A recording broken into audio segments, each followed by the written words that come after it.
So now that we know how to use the sensor stick, let's go ahead and write some code to get it set up.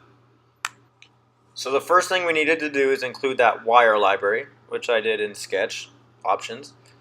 And then I'm going to define a constant called accel address, and that's going to be the address of the accelerometer, which is the hexadecimal 53. And then the first thing we need to do is wired begin. So I'm going to add a lot of comments to this file. So this is going to connect us as a master device to the I2C bus. And then I'm going to do the serial begin so that way we can communicate with the computer. Alright, so now let's see what we need to do. So we need to set the first in, first out on the sensor stick to stream mode.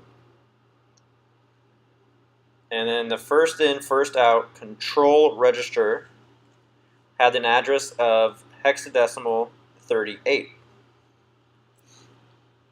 And the default value inside of this the first in, first out control register is a binary number of 0, 0, 0, 0, 1, 0, 0. So there's a total of 8 bits. And then to set it to stream mode, we need to set the last bit on the far left to be high. So we need it to set 1. So we need to set a new binary number of 1, 0, 0, 0, 0, 1, 0, 0.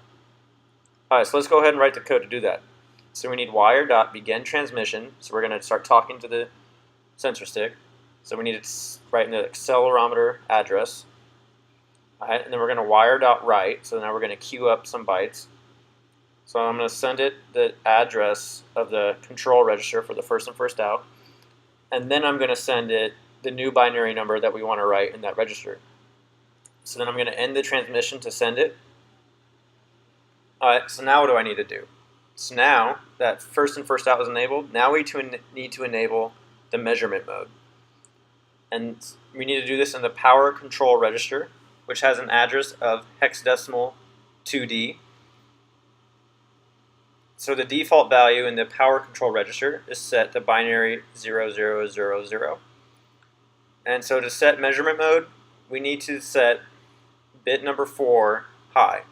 So bit 4 needs to be 1. So we need to set a binary number of B1000. And also before we do this, it's always a good practice to delay a little bit between transmissions to ensure that our bytes have been sent. So now that I delayed, I can begin a new transmission to my accelerometer. And I'm going to write to the power control register, so hexadecimal 2D. And then I'm going to write my new binary number, 1000. Now I can send that using the end transmission function. Perfect. So now I'll delay again to ensure that those bytes are sent. And then that wraps up all the setup necessary to use the accelerometer. So in the next lesson, we'll write code to extract the data from the data registers on the accelerometer.